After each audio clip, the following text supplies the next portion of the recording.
नमस्कार दोस्तों।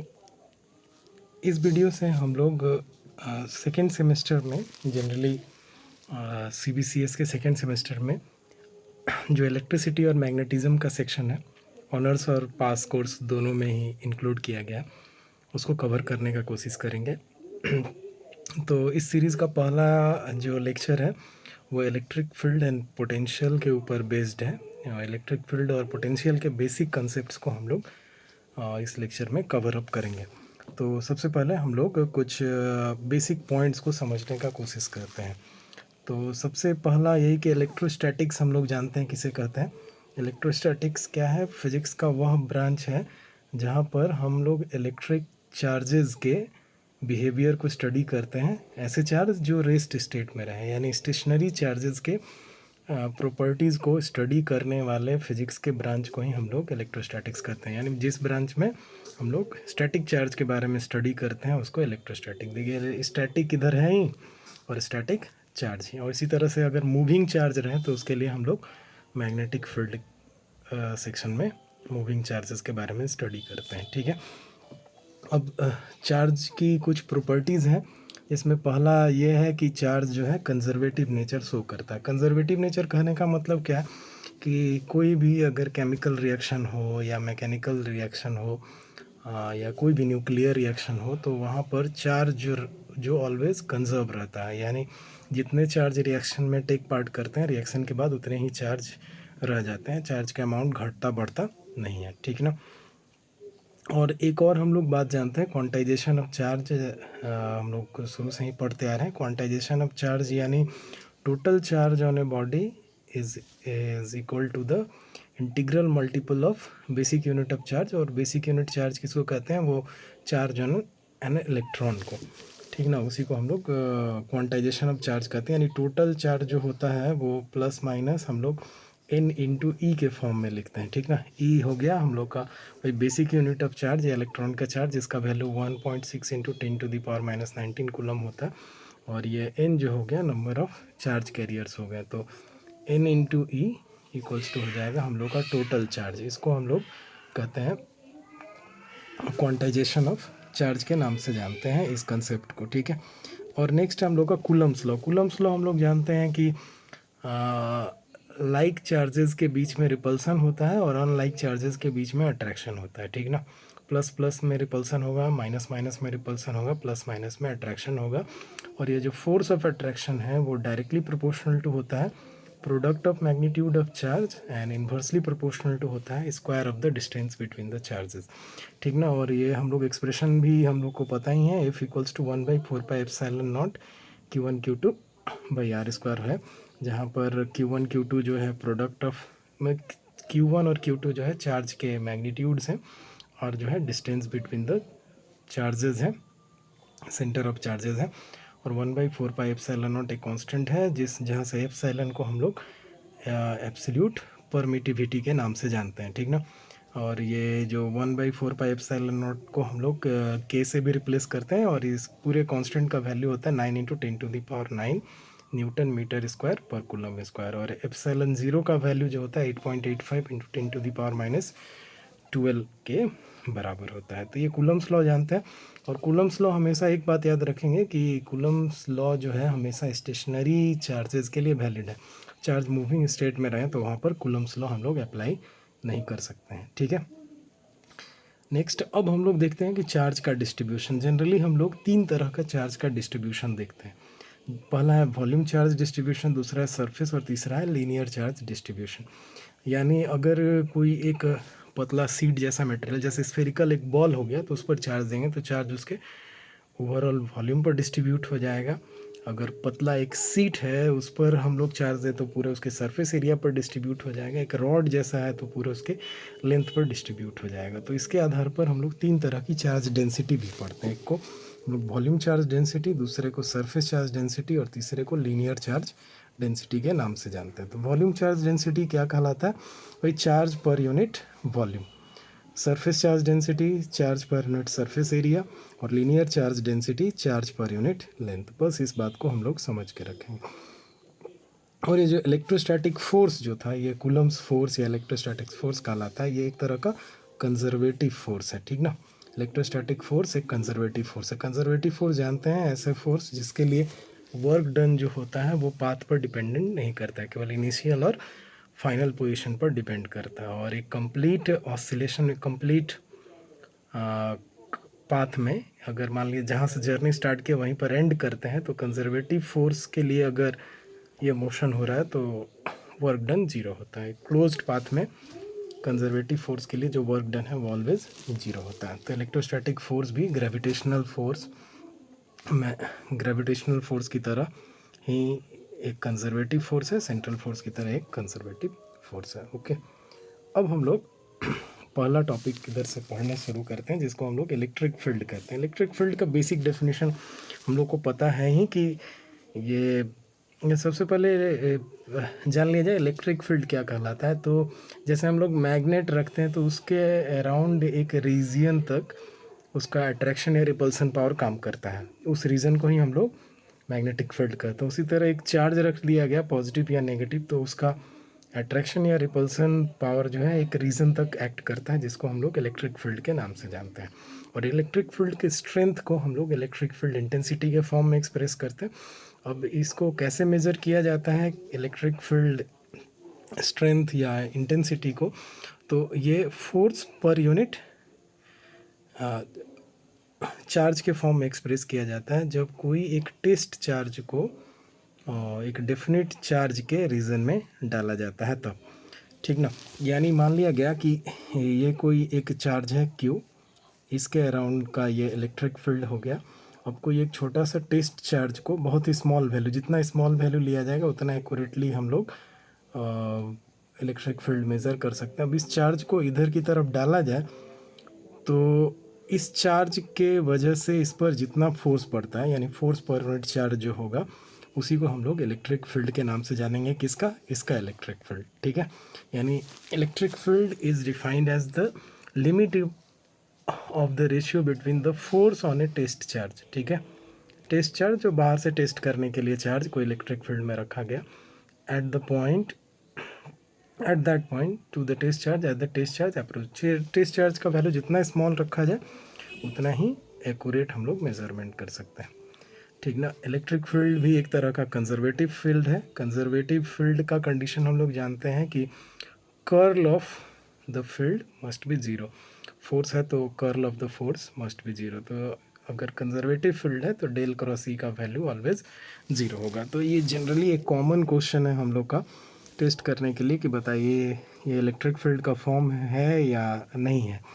तो अगर हम लोग डेल क्रॉस ई निकालेंगे जीरो आ जाएगा तो आंसर होगा हम लोग का यस, नहीं आएगा तो नहीं है। यहाँ पर ये यूनिट वेक्टर जो है आई जे के की जगह पर A x i cap A y cap इस तरह से दिया हुआ है, यानी आई जे के कैप की तरह ही है। तो यानी जब हम लोग ये करेंगे डेल क्रॉस ई का वैल्यू निकालेंगे तो हम लोग ये यूनिट वेक्टर आई जे के की जगह पर यहाँ पर हम लोग A x i cap A y j cap A y cap और ए जेड कैप इस तरह आई जे के कैप के जगह पर यूज़ करेंगे, और जो वैल्यूज़ हैं उसी तरह से हम लोग यूज़ करके सॉल्व करके चेक कर लेंगे कि ये अगर जीरो आ जा रहा है डेल क्रॉस ई तो कंजर्वेटिव होगा, नहीं तो नहीं होगा। अब नेक्स्ट हम लोग इलेक्ट्रिक लाइंस ऑफ फोर्सेस के बारे में जानते हैं। इलेक्ट्रिक लाइंस ऑफ फोर्स क्या है कि सिंपल भाषा में कहा जाए तो इलेक्ट्रिक फील्ड के डायरेक्शन को दिखाने के लिए हम लोग कुछ इमेजिनरी लाइंस का यूज़ करते हैं, उन्हीं को हम लोग इलेक्ट्रिक लाइंस ऑफ फोर्सेस कहते हैं, ठीक ना। और अगर साइंटिफिक फॉर्म में डिफाइन किया जाए तो इलेक्ट्रिक फील्ड लाइंस जो हैं ऐसे इमेजिनरी लाइंस हैं, ऐसे कर्व्स हैं जिन पर अगर कोई टेंजेंट ड्रॉ किया जाए तो हमेशा वो इलेक्ट्रिक फील्ड के डायरेक्शन को ही दिखाएंगे, ठीक ना। ओके, अब कोई पॉजिटिव चार्ज के लिए ये लाइंस ऑफ फोर्स ऑलवेज बाहर की तरफ, ये चार्ज ये हमेशा याद रखेंगे जिस सरफेस पर चार्ज से पॉजिटिव चार्ज बाहर निकलती है और नेगेटिव चार्ज में एंटर करती है, और हमेशा जो चार्ज्ड बॉडी है उसके परपेंडिकुलर डायरेक्शन में ही होती हैं। तो पॉजिटिव चार्ज से बाहर की तरफ निकलती हैं, नेगेटिव चार्ज के टुवर्ड्स आती हैं। अगर पॉजिटिव और नेगेटिव चार्ज एक दूसरे के पास रखे हुए जाएँ तो पॉजिटिव से निकलेगी, नेगेटिव में एंटर करेंगे, ठीक है। और दो पॉजिटिव चार्ज रखा जाए तो इन लाइंस ऑफ फोर्सेस में रिपल्सन होता है, ठीक है। अब कुछ properties in lines of forces की हम लोग जान कर रखेंगे, यही कि पॉजिटिव चार्ज से निकलती हैं और नेगेटिव चार्ज में इमर्ज करती हैं। हमेशा एक दूसरे पर टेंजेंशियल फोर्सेस अप्लाई करती हैं। दो लाइंस ऑफ फोर्स कभी एक दूसरे को इंटरसेक्ट नहीं कर सकती हैं। ये एक तरह का कंटिन्यूअस कर्व है, और अगर लाइंस ज़्यादा हैं, घनी हैं, तो यानी इलेक्ट्रिक फील्ड स्ट्रॉन्ग है। अगर लाइंस कम है तो इलेक्ट्रिक फील्ड हम लोग का वीक फील्ड है। ठीक है, तो ये कुछ बातें हम लोग याद रखेंगे। और हमेशा कोई भी एक कंटिन्यूअस इलेक्ट्रिक चार्ज्ड बॉडी के ऑलवेज ये परपेंडिकुलर होती हैं। ठीक है, तो ये लाइंस ऑफ फोर्सेस के बारे में बेसिक बातें हुई, इनको हम लोग थोड़ा समझ के रखेंगे। ठीक है, नेक्स्ट अब हम लोग देखते हैं इलेक्ट्रिक पोटेंशियल। इलेक्ट्रिक पोटेंशियल का डेफिनेशन हम लोग क्या देते हैं कि कोई भी एक यूनिट पॉजिटिव चार्ज को इन्फिनिटी से एक फिक्स्ड पॉइंट तक लाने के लिए जो वर्क डन करना पड़ता है, वही उस पॉइंट का इलेक्ट्रिक पोटेंशियल कहलाता है। ठीक ना, कोई भी एक यूनिट पॉजिटिव चार्ज को इन्फिनिटी से एक फिक्स्ड पॉइंट तक लाने के लिए जो वर्क डन करना होगा, वही उस पॉइंट का इलेक्ट्रिक पोटेंशियल कहलाता है। इलेक्ट्रिक पोटेंशियल को जनरली हम लोग एक्सप्रेस करते हैं भी से, और इसका वैल्यू भी या फाई से दिखाया जाता है। ठीक ना, भी और फाई दोनों हम लोग यूज़ करते हैं। बुक्स में देखिएगा तो फाई ही ज़्यादातर हम लोग यूज़ करते हैं, और छोटे क्लासेस में हम लोग 11-12 तक भी से यूज़ किए। तो इसका वैल्यू जो होता है 1/4πε0 Q/r होता है। ठीक ना, Q यानी चार्ज का वैल्यू हो गया, और R जो हो गया डिस्टेंस हो गया। ठीक है, तो इलेक्ट्रिक पोटेंशियल जो है एक तरह का स्केलर क्वांटिटी है, हम लोग ये दिमाग में रखेंगे। तो ये गया इलेक्ट्रिक पोटेंशियल की बेसिक जानकारी।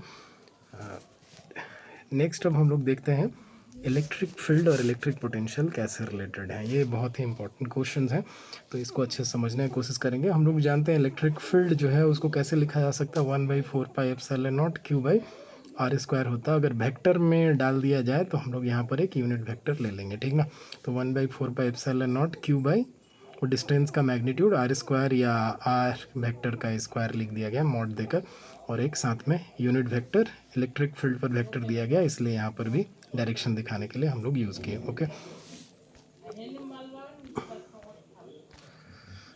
तो ये गई बात हम लोग का इलेक्ट्रिक फील्ड का एक्सप्रेशन। अब हम लोग जानते हैं कि अगर डेल 1/r का वैल्यू निकालना जाए, ठीक ना, डेल 1/r, r यानी वही r वेक्टर का मैग्नीट्यूड। ठीक है, तो हम लोग जानते हैं कि ग्रेडियंट अगर निकाल रहे हैं, ये हम लोग का डेल 1/r का, तो इसका वैल्यू होता है -1/r² r कैप होता है। ठीक ना, एक बार निकाल कर चेक कर लेंगे, अगर कन्फ्यूज़न हो थोड़ा तो 1/r² r कैप होता है। ठीक है, तो अब हम लोग क्या करते हैं, यहाँ से r⁻r² इधर भी है, तो इसका वैल्यू कितना रख सकते हैं, माइनस ऑफ डेल 1/r। ठीक है, तो इसके जगह पर हम लोग -1/डेल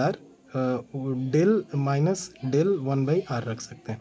तो वही यहाँ पर किया गया, रिप्लेस कर दिया गया इस वाले वैल्यू से।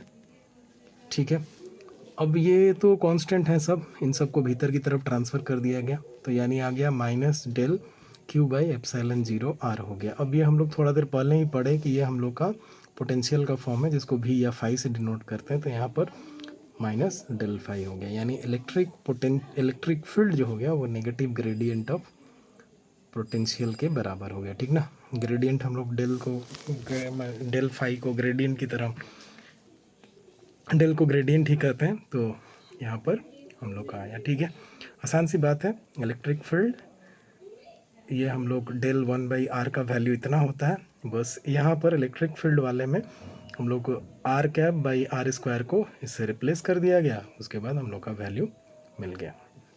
ओके, तो जनरली क्वेश्चंस कुछ इस तरह के रहते हैं कि फाई का वैल्यू दिया हुआ रहता है, हम लोग का इलेक्ट्रिक पोटेंशियल दिया रहता है, इलेक्ट्रिक फील्ड निकालने के लिए कहता है, तो बस इलेक्ट्रिक फील्ड निकालना है, सिंपल सी बात है। Electric field equals to minus grad phi होता है, तो फाई के जगह पर ये वैल्यू पुट कर देंगे, और हम लोग सिंपल वेक्टर जैसे सॉल्व करते हैं उस तरह से सॉल्व कर लेंगे, आंसर हम लोग का ये चला आएगा। जो हम लोग के एक्स वाई और जेड के वैल्यू होंगे यहाँ पर दिया हुआ है 2, 3, 4 रख देना है, तो इसको ज़रूर सॉल्व करिएगा आप लोग, इजी है और बहुत इंपॉर्टेंट ही है। ठीक ना, ये क्वेश्चन भी बहुत ही इंपॉर्टेंट है। हम लोग जो ये देखें कि कोई भी फील्ड इलेक्ट्रिक फील्ड है या नहीं, तो डेल क्रॉस ई का वैल्यू निकाल के चेक करेंगे, अगर ज़ीरो हो जाएगा कर्ल का वैल्यू निकालेंगे, तो अगर इलेक्ट्रिक फील्ड कंजर्वेटिव फील्ड है तो डेल क्रॉस ई जो होगा ऑलवेज ज़ीरो होगा, अगर कंजर्वेटिव नहीं होता है तो वो इलेक्ट्रिक फील्ड का फॉर्म नहीं होगा। इसी तरह से यहाँ पर भी पोटेंशियल दिया रहेगा, इलेक्ट्रिक फील्ड निकालना रहेगा, तो हम लोग बस ये सिंपल सा